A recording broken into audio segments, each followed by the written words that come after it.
Hello students, मैं विशाल गुप्ता आपका teacher. इस वीडियो में मैं आपको क्लास 11 सब्जेक्ट अकाउंटेंसी का चैप्टर अकाउंटिंग स्टैंडर्ड कराने जा रहा हूँ। स्टूडेंट्स, ये चैप्टर की मैं आपको 2 वीडियोस में थ्योरी करके दूंगा, चैप्टर कंप्लीट करके दूंगा। आज हम इस वीडियो में इसका चैप्टर का पार्ट 1 करा रहा हूँ।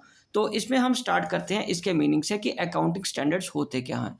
सो students, accounting standards may be defined as written statements issued from time to time by institutions of accounting professionals specifying uniform rules or practice for drawing the financial statements। मतलब ये तो technical definition होगी ना कि ये एक written statements होती हैं जो कि समय समय पे अकाउंटिंग प्रोफेशनल के इंस्टीट्यूशंस है जो वो इसको इशू करते हैं, जिसमें वो एक स्पेसिफाइड रूल्स यूनिफॉर्म तरीके से बनाते हैं जिसको सभी अकाउंटेंट्स को फॉलो करना होता है वाइल प्रिपेयरिंग फाइनेंशियल स्टेटमेंट्स। ठीक है जी।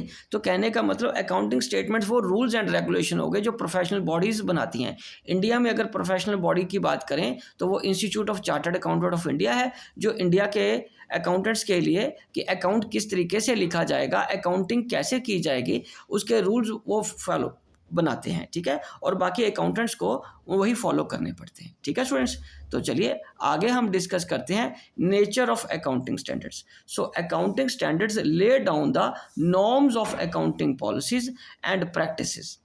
जो अकाउंटिंग स्टैंडर्ड्स हैं वो lay down the norms of accounting policies and practices by way of codes to direct as to how the transactions and events should be dealt with in accounts and disclosed in the financial statements। कि मतलब accounting standard में जो norms हमें बताए जाते हैं वो इस तरीके से बताए जाते हैं कि हम अकाउंट्स में फाइनेंशियल स्टेटमेंट्स को किस तरीके से डील करेंगे। ठीक है जी। Number 2, to make financial statements comparable, ताकि फाइनेंशियल स्टेटमेंट्स को कंपेयर किया जा सके।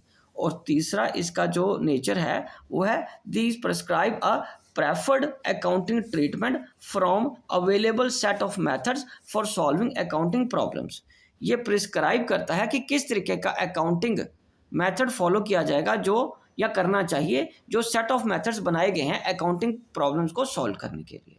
ठीक है जी। फोर्थ पॉइंट है दे प्रोवाइड, मतलब accounting standards provide information to the users of financial statements as to the basis on such statements have been prepared। और ये यूजफुल इंफॉर्मेशन भी प्रोवाइड करता है फाइनेंशियल स्टेटमेंट्स के बारे में टू द यूजर्स कि ये किस तरीके से प्रिपेयर की गई हैं। ठीक है जी। उसके बाद फिफ्थ पॉइंट है they limit the area within which accountants has to function and in this respect they are just the laws. और ये एक लिमिट कर सकते हैं, लिमिट कर देते हैं अकाउंटेंट को भी कि आपने इसी ज्यूरिस्डिक्शन के अंदर ही सोचना है और उसी को ही फॉलो करते हुए, रूल्स एंड रेगुलेशंस को फॉलो करते, उन लॉज को फॉलो करते ही अकाउंट्स को मेंटेन करना है। ठीक है स्टूडेंट्स, तो इसके बाद हम आगे बात करेंगे अकाउंटिंग स्टैंडर्ड्स के ऑब्जेक्टिव्स की। So to ensure the uniformity in the preparation and presentation of the financial statements.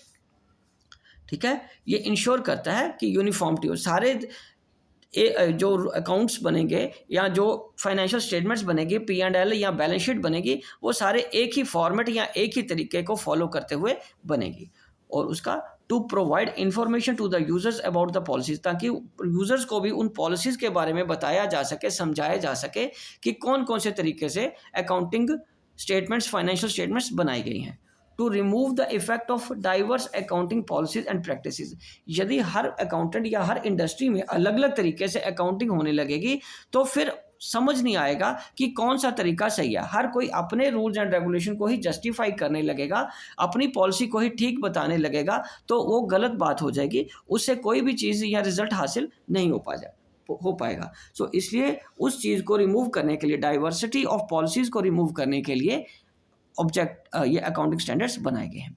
To ensure consistency, ताकि हर बार सेम तरीके से अकाउंट बने, ट्रांसपेरेंसी से बने और उनको कंपेयर भी किया जा सके फाइनेंशियल स्टेटमेंट्स को। क्योंकि हर बार अगर आपने रूल्स, मेथड्स, टेक्निक्स, कंसेप्ट्स ये सारा कुछ चेंज करते जाओगे अकाउंटिंग करते वक्त, फाइनेंशियल स्टेटमेंट बनाते वक्त, तो रिजल्ट्स को कंपेयर करना मुश्किल हो जाएगा। To improve the reliability and creditability of the financial statements, जो सरकार ने ICAI द्वारा, मतलब institute of chartered accountant of India द्वारा अकाउंटिंग स्टैंडर्ड्स जो बनवाए हैं उन्हीं को फॉलो करने को ही रिलायबल माना जाएगा और उसी से ही क्रेडिटेबिलिटी बिजनेस की या फाइनेंशियल ट्रांजैक्शन की बढ़ेगी कि yes they are following the proper system of accounting.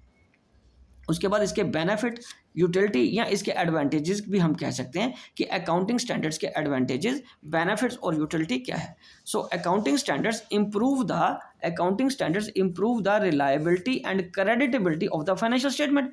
ये उसकी रिलायबिलिटी, विश्वसनीयता और उसकी साख, अकाउंटिंग स्टेटमेंट्स की रेपुटेशन, उसकी गुडविल, ताकि पता चलता है कि ये सही तरीके से बनी है, उसको बताने में भी सहायता करता है।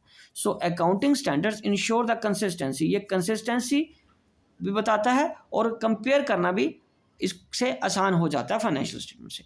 सो accounting standards helps in resolving conflict of financial interest among the various group. तो हर ग्रुप, जैसे हम हर ग्रुप मतलब investors, bankers, government employees etcetera, ठीक है। हाँ, ये सारे वो ग्रुप हैं, आपको पता है, जो जिनको अकाउंटिंग इन्फॉर्मेशन चाहिए होती है। अगर हर कोई अपने इंटरेस्ट को इंपॉर्टेंस देता रहेगा, अपने तरीके से अकाउंट्स को बनवाने की कोशिश करेगा, तो कभी भी अकाउंट्स ठीक और जस्टिफाइड नहीं बन पाएंगे। सो अकाउंटिंग स्टैंडर्ड हेल्प करता है इन सब के बीच के कन्फ्लिक्ट्स को दूर करने के लिए, एक कॉमन प्लेटफॉर्म पे आके उन प्रोसेस, अकाउंटिंग प्रोसेस में उन कंसेप्ट को या प्रिंसिपल को या स्टैंडर्ड्स को फॉलो करने के लिए, ताकि सबके इंटरेस्ट एक दूसरे से क्लैश ना हो वाइल प्रिपेयरिंग अकाउंटिंग इंफॉर्मेशन या फाइनेंशियल स्टेटमेंट्स, ठीक है जी। उसके बाद accounting standard significantly reduce the chances of manipulation, और इससे chances of manipulation and frauds भी कम हो जाते हैं, बिकॉज सब एक जैसा तरीका ही अपनाएंगे, कोई अपनी पॉलिसी से किसी दूसरे गलत चीज़ को जस्टिफाई करने की कोशिश नहीं करेगा, ठीक है जी। So it is also helpful the auditors to under, auditors कौन से होते हैं, who inspects the books of accounts, ठीक है जी। हम उनको CA भी बोल सकते हैं, ठीक है जी। उनके लिए भी ये हेल्पफुल है, क्योंकि सभी ने एक जैसे ही फॉलो किए होते हैं ना अगर अकाउंटिंग स्टैंडर्ड्स, तो उनको ऑडिट करने में भी ज़्यादा दिक्कत नहीं आती, ठीक है। तो ये थे इसके एडवांटेजेस, बेनिफिट्स और यूटिलिटी। अब हम बात करेंगे इस वीडियो के लास्ट पोर्शन की, वो है limitation. So limitations of accounting standard क्या कह रहा है, it restricts initiative for better and presentation and disclosure. मतलब ये हमें अकाउंटिंग स्टैंडर्ड जो हैं वो एक दायरे में बांध देता है, हमें उन्हीं स्टैंडर्ड्स को ही फॉलो करना होता है। अगर कोई बेटर और तरीका भी हो सकता है प्रेजेंट करने का या डिस्क्लोज करने का चीज़ों को, तो उसको वो मना करता है, तो उस तरीके को हमें अवॉइड करना पड़ेगा। हमें सिर्फ उनकी अकाउंटिंग स्टैंडर्ड्स द्वारा दी गई गाइडलाइंस को ही फॉलो करना होता है, ठीक है जी। उसके बाद है these restrain the accountant from using a more suitable alternative solution to a particular problem.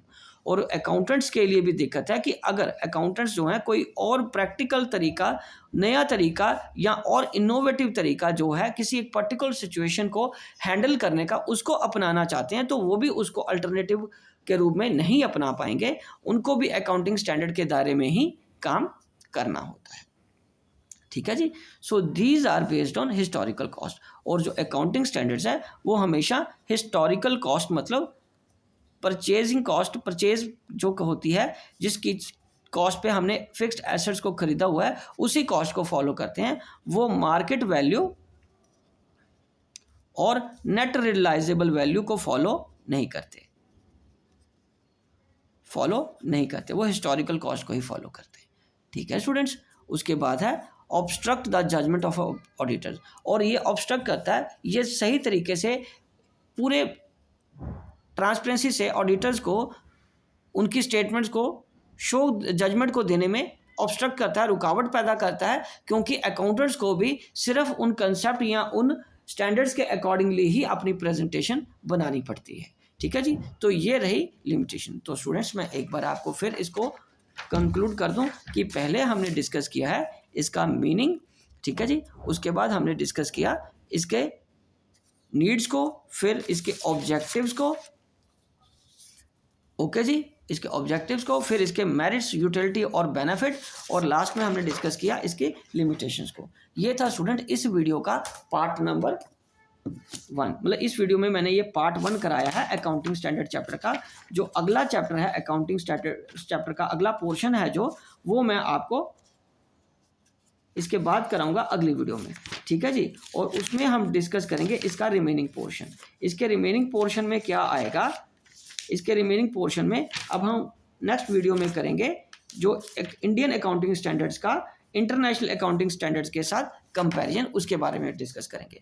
और हाँ, और अगर आपको अकाउंटिंग स्टैंडर्ड्स समझने हैं, अकाउंटिंग स्टैंडर्ड्स क्या होते हैं वो तो मैंने आपको बता दिया कि कौन कौन से इंडियन अकाउंटिंग स्टैंडर्ड्स हैं, वो मेरे वीडियो में, मेरे चैनल में जाके, ठीक है, आप उस लिंक को सब्सक्राइब कर लीजिए जिसमें अकाउंटिंग स्टैंडर्ड्स के शॉर्ट पड़े हैं। वो आपको अकाउंटिंग स्टैंडर्ड 1 से लेके सारे स्टैंडर्ड आपको मिल जाएंगे, ठीक है जी। ओके स्टूडेंट्स, तो इसी के साथ मैं ये वीडियो कंक्लूड करता हूँ। आई होप कि आपको अच्छे से समझ आ गया होगा। आप मेरे चैनल को सब्सक्राइब करना ना भूलें और बाकी वीडियोस और अगले पोर्शंस देखते रहें। ओके जी, डन।